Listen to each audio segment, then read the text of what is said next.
Have you guys completed the pre-processing? Okay, so then can we move ahead and see how we can implement support vector machines? Any doubts with respect to SVM algorithm?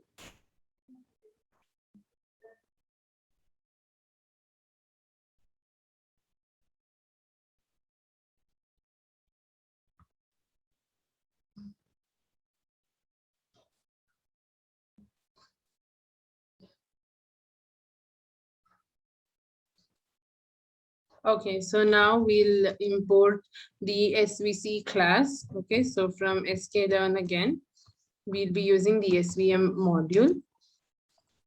Here we'll import the support vector classifier.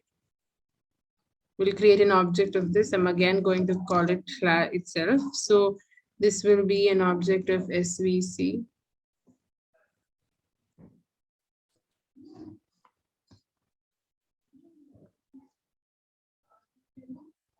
Okay, and here I'm going to change the kernel to the linear kernel.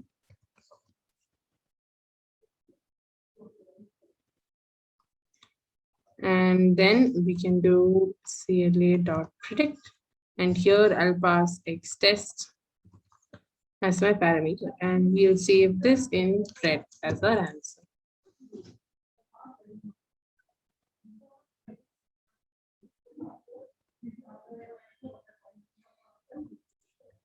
Oh, we forgot to do fit itself. So first of all, we'll fit with xtrain and ytrain. Next, we'll do the prediction.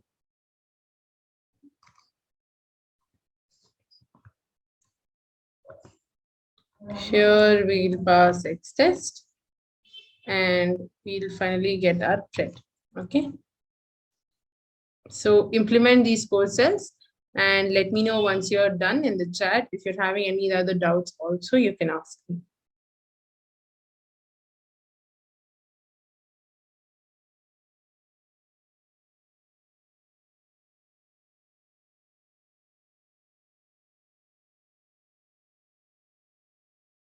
Okay, so now what we'll do is we'll use the metrics library again, and we'll be able to basically get different values, right? We'll be able to find out what is the accuracy score for all of this. So from sklearn.metrics, let's import confusion matrix and also the accuracy score.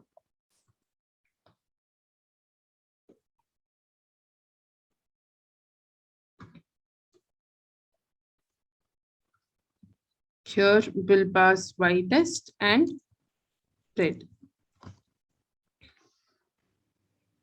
Okay, so our value for the accuracy is going to be not that high because as you can see, there's already 8 plus 6 errors, right? So the thing is, we're using the linear kernel. So it is going to be similar to logistic regression. Okay, so it's going to be very similar to that. And our error is going to be around the same lines as that. Okay, because we already know that for this particular data set, a non-linear structure would work better, right? So anyway, we'll plot the graph. We'll see what is the output we get here for the graph. Okay. And then finally, what we'll do is we'll change to different kernels and see what are the values that we get when we change it that way. Okay.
So this is our output for a linear kernel. Okay, so this is how it looks. Now let's change it to a different kernel. Okay, so I'm going to change from linear to, let's say, an RBF kernel. Okay,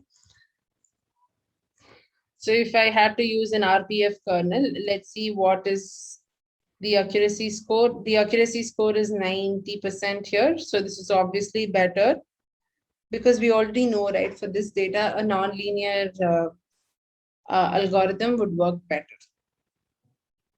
So let's implement and look at the graph for this scenario. Yeah, so here if you see, it's a nonlinear curve, right? So it's a curve that is actually differentiating, right? So similarly, you can actually change the kernel from RBF. We tried RBF and this. We can also try sigmoid or polynomial, right? So you can try for all of them, see what actually works the best and stick to that. So with what's the kernel that we've used right now? So I've used the sigmoid kernel. With sigmoid kernel, I've got just 67%. That means it's very, very low. Now we can plot a graph and see and understand why it is that low, right? So let's see the graph for that as well. So basically, sigmoid kernel is not suitable for this particular data set. For this scenario, for this training set that we have, doesn't work that well. By changing these parameters that we have for a particular value, right, we'll be able to see okay, so if you see here, the way the curve has been designed is much different, right? So which is why we've got a very low efficiency. Okay, so from sigmoid we can also try polynomial. There are some data sets wherein it will work really, really well.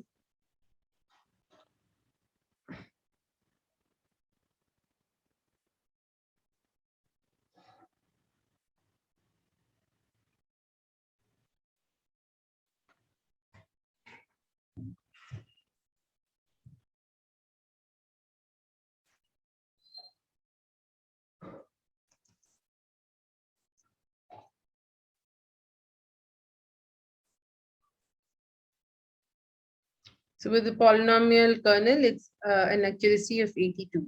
So with all of this, RBF kernel was what gave us the highest accuracy, right? So that had the accuracy of 90%. Now, when we compare this, what we have with all the other algorithms that we've learned, we see that, basically for the outputs and accuracy scores that I've got, random forest and SVM, even actually k-nearest neighbors also gave a very high accuracy. That was also around 90%. So k-nearest neighbors and SVM with RBF kernel gave me the highest accuracy compared to anything else, right? So for this data set, they were more suitable. Now for another different data set, something else might be more suitable, right? So please execute these code cells.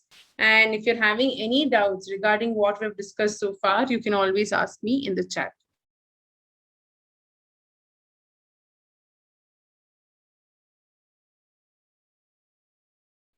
And also please put the accuracy score that you have got with the RBF kernel in the chat section. And if you use some other kernel and get better, better efficiency than the RBF kernel, then you can also mention the name of the kernel for which you've got better than RBF. Okay. So please put in the message in the chat once you guys are done and ready. Guys, what is the accuracy score you have got for your SVM algorithm with different kernels? I have not received anybody's accuracy score in the chat. So anyway, I'm sure ma'am has already shared a CSV file with all of you, which is called as the data C CSV file. The task that you guys have for today is that you need to open that file, go through the different parameters that is there in it, okay? And after going through the parameters, it is basically a nuclear power plant data set. We have temperature, humidity, atmospheric pressure, and all of that. And the output is the energy output. Okay, so I've already told you what the features and target are. So you need to basically do the pre-processing for this a single time. And whatever pre-processing is required, you need to figure it out. And once you do the pre-processing, you need to basically implement all of the algorithms that we have learned under classification. That is support vector machines, random forest, decision tree, k nearest neighbors, and logistic regressions. All the algorithms will be implemented with the same same data set that you have created for the training. Okay, the same piece of thing you have to use for all of them.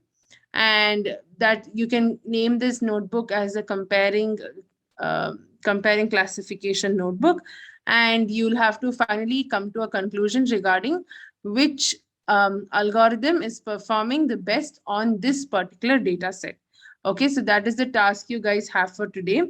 Do you have any doubts regarding the task? Do you have any doubts regarding what we're supposed to do? You can ask me in the chat.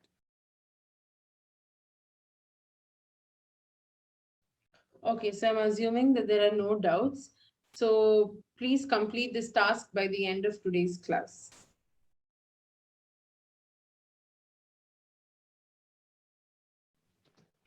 And once you're done with the comparing classification notebook, you'll have to share that notebook with me in the chat section.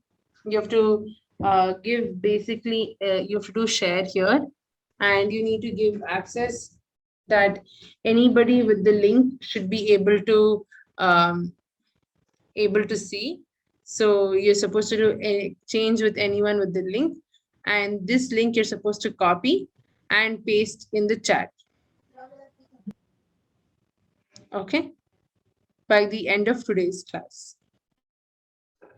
Okay, so I think you guys have not completed it yet. So you can take the day's time, and in tomorrow's class, you can send the link in the chat section. If you're having any doubts, you can ask me now. Otherwise, we'll wrap up today's class. Thank you, everybody, for attending.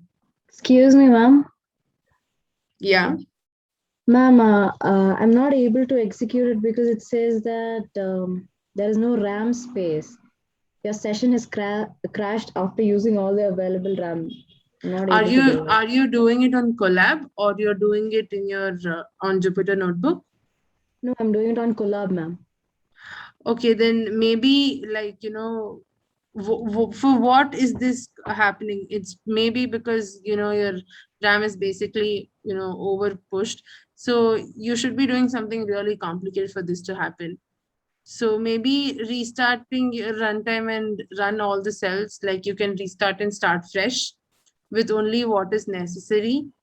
There should be something that's going to an infinite loop or something like that, that will only cause your RAM to crash. Otherwise there shouldn't be any problem. Okay, ma'am.